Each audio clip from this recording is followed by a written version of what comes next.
গান বা audio file শুনতে আমরা MP3 প্লেয়ার ব্যবহার করি। বাজারে বিভিন্ন সুযোগ সুবিধার বিভিন্ন ধরনের MP3 প্লেয়ার পাওয়া যায়। আজ আনবক্সিং করতে চলেছি একটি ভিন্ন ধরনের MP3 প্লেয়ার, যাতে কোনো বিল্ট ইন স্পিকার নেই। আনবক্সিংয়ের পাশাপাশি এর ভেতরে কী আছে সে সম্পর্কে জানার চেষ্টা করব ভিডিওটির মাধ্যমে।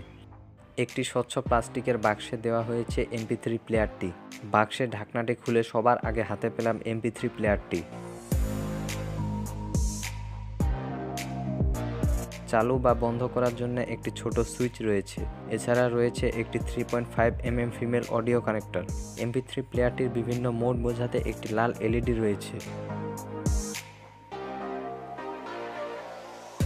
অপর পাশে রয়েছে একটি মিনি USB পোর্ট ও মাইক্রো SD স্লট। এখানে MP3 প্লেয়ারটির অপারেশন ইনস্ট্রাকশন দেওয়া হয়েছে।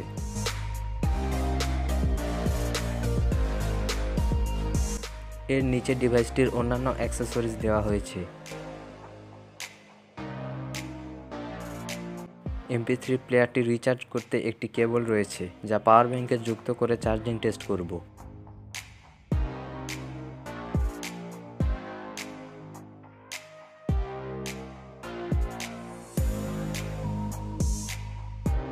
লাল LED জ্বলছে, অর্থাৎ ডিভাইসটি এখন রিচার্জ হচ্ছে।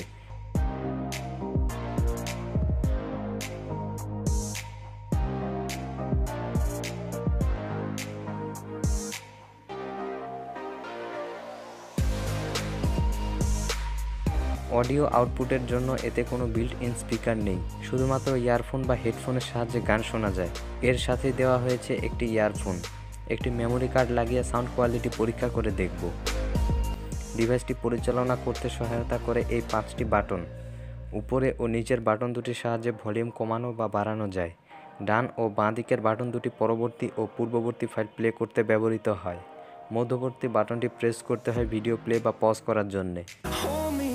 Till I get up, time is barely on our side. I don't wanna waste what's left. The storms we chase are leading us, and love is MP3 প্লেয়ারটি খুলে দেখব এর ভেতরে কি আছে।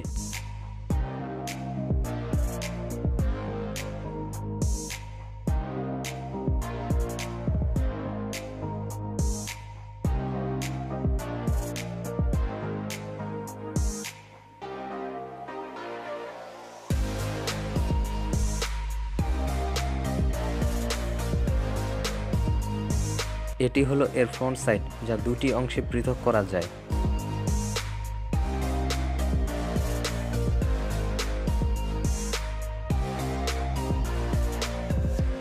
প্রধান অংশের সাথে একটি সার্কিট রয়েছে।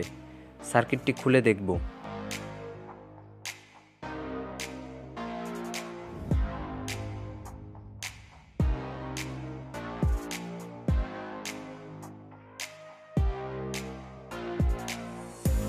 ভেতরে সুইচটিকে চালু বা বন্ধ করার সুবিধার্থে এই অংশটি দেওয়া হয়েছে। এছাড়া কিছু বাটন রয়েছে সার্কিটটিতে।